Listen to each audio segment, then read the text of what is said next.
This is SSPTV News, brought to you by Samsung Productions and the Hazleton Standard Speaker. Honoring our nation's heroes who gave their lives in the military. We'll take you to some of the ceremonies and parades in our area next. Good evening and thank you for joining us at SSPTV News. I'm Ken Cara. SSPTV News is available in HD on Service Electric Cablevision Channel 513. Also, make sure you download the new Samsung Productions app to take all of your favorite local shows with you on the go. Let's go to our headlines from SSPTV and the Hazleton Standard Speaker. A group of Hazleton area veterans continued a long-standing tradition yesterday. Members of the American Legion Post 76 in Hazleton visited area cemeteries and monuments to honor those who paid the ultimate price. We caught up with the troop as they visited the Hazleton Cemetery, also known as the Vine Street Cemetery, and the monument outside of Hazleton City Hall. They were just a few of their stops to honor the fallen on Memorial Day. Hazleton's Memorial Day Mass and program had to be moved indoors yesterday due to the rain. The events originally scheduled for St. Gabriel's Cemetery were moved inside St. Gabriel's Church in Hazleton. A Mass was held, followed by a special Memorial Day Remembrance program to honor those who paid the ultimate price for our freedom. In the borough of Freeland, a new plaque was unveiled honoring two local heroes. The plaque honors Richard Evancho, who was last seen wounded on a medical aircraft that disappeared in Vietnam, and Paul Karpovich, who was killed by a suicide bomber in Iraq. After the ceremony, there was a parade to the Freeland Public Park for the annual Memorial Day program. Also in Freeland, Citizen of the Year Frank Ballin was recognized as Citizen of the Year, and Joe Barna was honored as Legionnaire of the Year. And patriotism was also in the air in the borough of Cunningham. The wet weather did not dampen the spirits of the many people who lined the streets to watch the borough's annual parade. It featured local veterans, organizations, police and fire departments, and emergency responders. The program, scheduled for the gazebo outside the municipal building, was held inside the CVCO building because of the weather. Well, there is good news for Hazleton City Police Department. On Friday, officials from Hazleton and the Hazleton City Water Authority announced that donations to the police now exceed $50,000. Residents and businesses sent in donations through their water bills over the past 8 months. The money has been used to purchase 2 mobile scales to keep overweight trucks off the city streets and for lettering on a police vehicle. Police Chief Jerry Speziali says he is looking to use the remaining money as matching funds for grants and other necessities for the department. A donation box will be placed in the lobby of the authority's administration building. If you would like to donate, contact the police department for more information. One community in our area is celebrating a new addition. Today, officials cut the ribbon on a new basketball court at the beautiful Sand Springs community in Drums. John Shima is the general manager there. Yeah, we added the basketball courts this year for our residents. We have our tennis court, our bocce court. We thought we need another amenity up here, so we had the basketball court since the community is growing so much. Was that a request thing, or did you just feel like, okay, let's add something new? We did. We actually sent a poll out to our residents. We're well over 400 homes in here now. We had some people looking for a basketball court, a tot lot, which we're doing now also. That'll be our next adventure here. And 15 years, I can't believe it. You guys really feel like a Hazleton area tradition. I guess it is now, but 15-year celebration. Yeah, 15 years ago we had about less than 100 homes in here. We're, like I said, well over 400. We've added on celebrations ballroom in that time, our tent facility, our garden. So we've grown dramatically here, and we just love it here. Shima also reminds everyone that the restaurant at Sand Springs is open to the public 7 days a week, and their outdoor dining opens this weekend. And don't forget Sand Springs catering for all your summer occasions. This Friday is June 2nd. It's also First Friday here in downtown Hazleton, and Lisa Sugart has the details. Boy, the time sure does fly, especially when you're talking about First Fridays in downtown Hazleton. It is First Friday again this Friday for the month of June. Here to tell us all about it is Krista Schneider. She's the Executive Director of the Downtown Hazleton Alliance for Progress. I can't believe that so many have already passed for 2017. Where is the time going? I know. Well, this week, June 2nd, we're celebrating a variety of things, but the biggest event is our Wine and Chocolate Walk. It's our second time doing this. It was very popular last year, so tickets are on sale.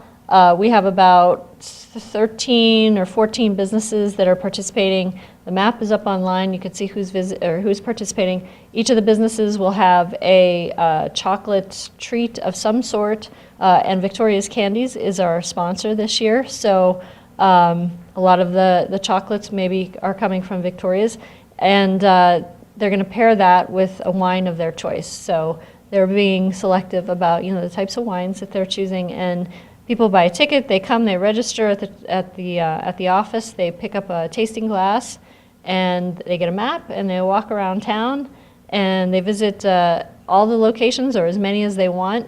However energetic they are, and they get to see a little bit of the downtown. There's also a lot of events that are being coordinated along with the wine walk. There's 2 art exhibits. There's a pop-up boutique with different vendors coming in, and live entertainment, both at the Pines and the Sanctuary Stunt Studio. So there's a lot of good stuff happening. We also have a wine and paint party at Giorgio's Pizza, who's participating, and that'll be that's separate from the wine walk, but still coinciding.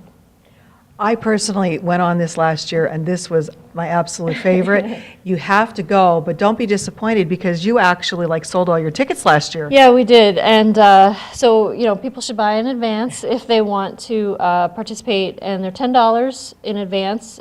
They could either buy them online through our website, or if they could stop in the chamber, they could pick them up there, or the day of, it'll be $12. But we recommend purchasing them in advance just to be safe.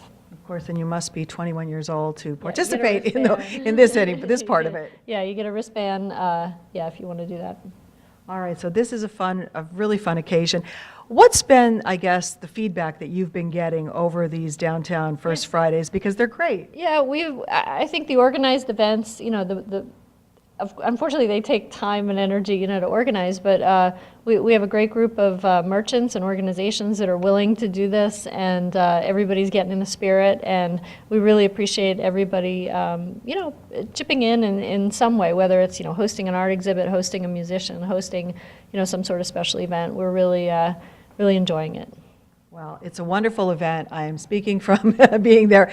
You'll really have fun, so please get your tickets early. Go to downtownhazelton.org to get them online. Stop in the Greater Hazleton Chamber of Commerce on Broad Street in downtown Hazleton if you want to pick them up in person. $10 in advance, $12 the day of. Don't be disappointed. Get your tickets early, and be sure to have fun. Come on down. Enjoy all the many events that are taking place this Friday in downtown Hazleton.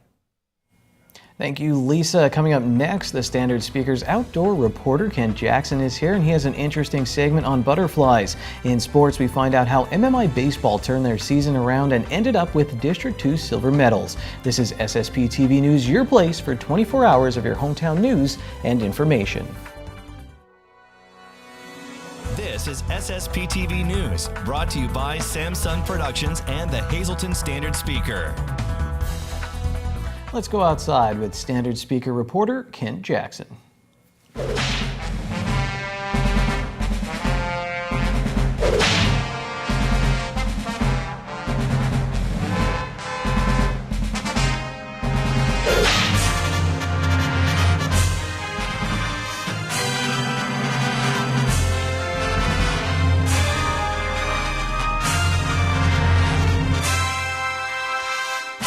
My friend Rick McCullough. And Rick, you're the leading expert on butterflies who I've ever met, and why don't you just tell me a little bit about how you became so interested in the monarchs and other butterflies like we see here?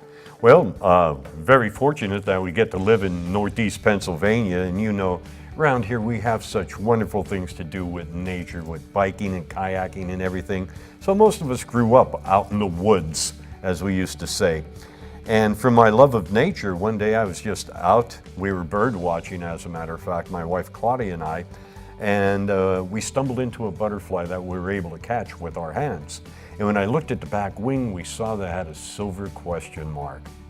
And that sort of piqued our curiosity. So being birder, the first thing I did was go out and get a birding guide on identification guide on butterflies, looked it up, found out it was called the question mark butterfly.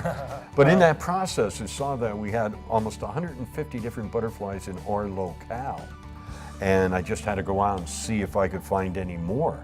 And the more I found and the closer attention you pay to them, you see that every one is actually a little masterpiece. Everyone's a work of art and everyone is beautiful. It's been amazing. I've done just about everything you could do with butterflies, from tagging and releasing them.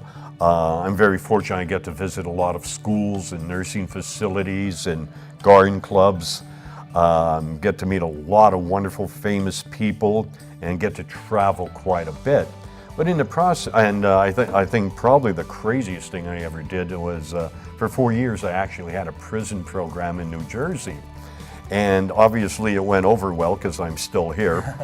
But my favorite part of that is I had one student at the correctional facility who loved it so much he was actually arrested 3 times just so he could come back and play with the butterflies. And he said, Mr. Rick, it's a lot better here. We get to work in a greenhouse, we grow plants, we play with the butterflies, you give us these great books to read and videos to watch. He said, it's just so interesting I had to come back. But I think it's an innate nature we all have. Basically, we're kids, we want to play with the dirt, dig in the dirt, we want to play with bugs, we want to have a good time. So actually it comes down to I'm probably the world's oldest 3rd grader.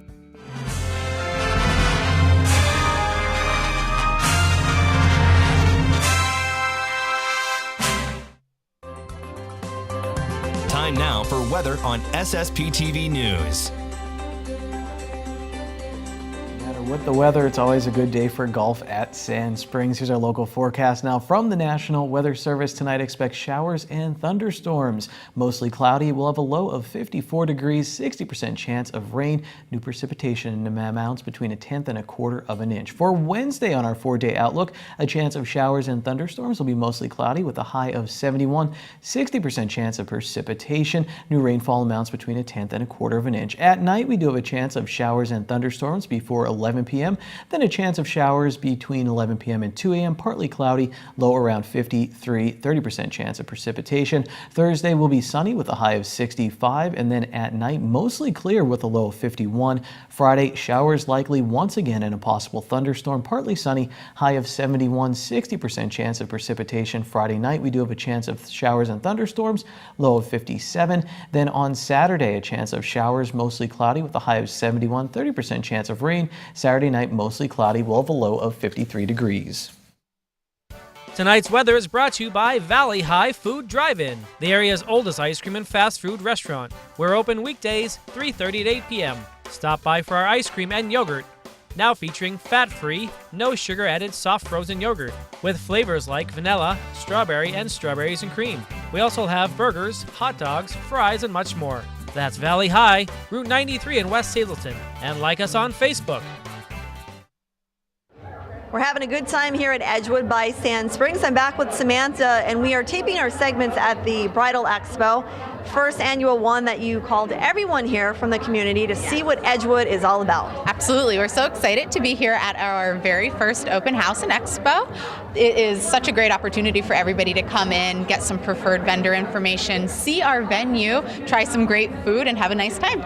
The one thing I love about this facility is when you walk in the door, you're wowed, because this room, it's just bright, it's open, it's versatile, it's neutral. You can do whatever you want with this room. I love how the bar is separated from the dance floor. There's just so many reasons why you want to book not only your wedding here, but a party in general. Absolutely. So a nice big space for any event that you're doing. A really great open floor plan too, so we could basically move things to where you envision them to be for that day. A lot of your preferred vendors are here, including Samsung Productions. We do the wedding videos, but you have the uplighting, you have the little displays here to give them ideas of what to do for either their candy bar or their favors. We have the flowers. A lot of people are going with fake flowers, fake cakes. So talk about your preferred vendor. Absolutely. So we do have quite a few here who are preferred vendors of ours and Sand Springs as well. Not only do we have them here, but we have some upgrades as as well. So our donut bar, candy buffet, s'mores station, things like that. Some great interactive items for people to kind of go ahead and take a try. As far as our preferred vendors, like you had mentioned, some great fake flowers or real flowers provided here by A&M Floral. They're one of our really wonderful vendors. People are going with all kinds of different things as far as vendors go. Real fake cakes as well, too, from our pastry chef. So a lot of great stuff going on. I love the accents too. You can make your flowers look really original by adding some little accents here and little jewelry pieces to them. So if anyone wants any information, booking for 2017, but also 2018, 2019, if you want your date, make sure you stop by Edgewood by Sand Springs, and we'll see you each week right here on SSPTV News. Thanks, Janine. And the construction process continues for the lavish new on-site ceremony location at Edgewood by Sand Springs in Drums. This new site will offer seating for up to 200 guests with breathtaking views of the mountains and the fourth hole of the golf course. Located adjacent to the cocktail patio, this new addition will give couples and their guests the convenience of a ceremony, cocktail hour, and reception site all within feet of one another. Work will be completed by mid-June. My work is almost done in this segment. First, I have to tell you your midday winning lottery numbers: pick 207, pick 3 726, pick 4 8925, and pick 5 76814. We'll talk about MMI baseball and local track and field after this commercial break.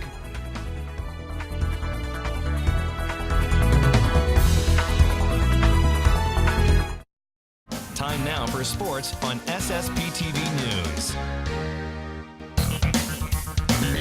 The MMI baseball team earned the right to play at PNC Field in Moosic for the District 2 Single A Championship. The Preppers lost to Forest City 6-0, but as our intern Allie McCann reports, the Preppers can hold their heads high as they look to a bright future in Pennsylvania's highest borough. The MMI baseball team slid into a Silver District medal this past Memorial Day weekend following their heartbreaking loss to Forest City. The team has one senior slugger to thank for their appearance at PNC Field. Keyshawn Patel used his relaxed leadership role to bounce the Preppers back from a rocky start to the District 2 Single A Championship. MMI started off the season 1-12, but won 4 of 5 heading into the game. Seeing all the freshmen come up, becoming friends with all the freshmen, and they're going to have a great team when they get older, so it was just my honor to teach them somewhat about some things about baseball and hopefully prepare them for when they get better and we'll win here in a couple years. Fellow captain junior George Palermo says all the Preppers can do now is thank Patel for his play and leadership. Patel will be missed in Freeland and not just by his peers. Keyshawn's the ultimate competitor. He's a kid I'd love to have in any team I ever coached. Just fire in his gut, refuses to lose, will do anything he can to win. He's a real scrappy, hard-nosed kid, and we're here today because of what he did to get us here. He's been a great leader for us. Patel plans on attending the University of Pittsburgh this fall, where he will be a pre-med student. So it's up to his teammate Palermo to bring the Preppers back here to PNC Field. I know one thing with our team is we all come together, we're all really good friends, so I think the cooperation between us is really what got us here. We all have fun playing together. So we have a lot of the team coming back. We're only losing 3 seniors, even though they were a big part of the team. So hopefully we'll be back here again next year. Swinging into next spring, Palermo will be playing his 4th season anchoring down the MMI infield defense. He moved from playing third base as a freshman to the starting shortstop the past 2 seasons. The once younger player looking up to the seniors for motivation will now be leading the charge as MMI tries to capture their first district title since 2014. George Palermo's a junior, a shortstop, really close to leading the league in hitting this year. Had an outstanding year all around for us, and even threw a little bit out of the bullpen. We're going to look for him to take the next step next year and continue what he did this year and grow a little bit offensively and defensively, and take some more innings on the mound. But once again, just like Keyshawn, we wouldn't be where we are today without George. Although the team relied heavily on Patel's pitching and Palermo's bat, there was one piece to the 2017 Preppers that held the team together with his captivating helping hands. My son Jake's been our bat boy all year. He really loves doing it. He loves baseball. He's in coach pitch right now. He works real hard. He's a good player, and he's been around the kids all year. He went to our trip to Philly when we played a couple games. He really bonded there with a lot of the kids and talks about them all the time. does things in school, draws pictures of them. He's in kindergarten, and every time he's around the kids, just has a great time, and the guys on the team are great with him. And when we asked what Jake liked about the season, there was no hesitation on his end. It was fun because I got to be the bat boy. Jake hopes that one day he can fulfill a role on the Preppers baseball team like Patel, but for right now, the team looks to rising senior George Palermo for another shot at a district title swinging into next spring. For SSPTV Sports, I'm Allie McCann. Thank you, Allie. Forest City is playing Tri-Valley today in the District 2/11 Single A Sub-Regional Championship. 2 local track and field athletes added to their impressive medal collections at the PIAA Championships over the weekend. Let's see some results on our SSPTV standard speaker scoreboard. Tamaqua's Monica Shimko, who will run at Army West Point next year, finished 4th in the 800 run at the AA meet. That's her 2nd state medal. Hazelton area's Kayla Merkel was 6th in the javelin competition. Merkel will take 3 state medals with her to Virginia Commonwealth University. I don't know if she will actually take the medals with her, but I would. One of them is silver. Marion had 2 medalists at the AA competition. Tina Caparel was 6th in the mile, and Jaron Geisinger was 7th in the 100-meter dash. Congratulations to all of our local athletes who competed at Shippensburg University.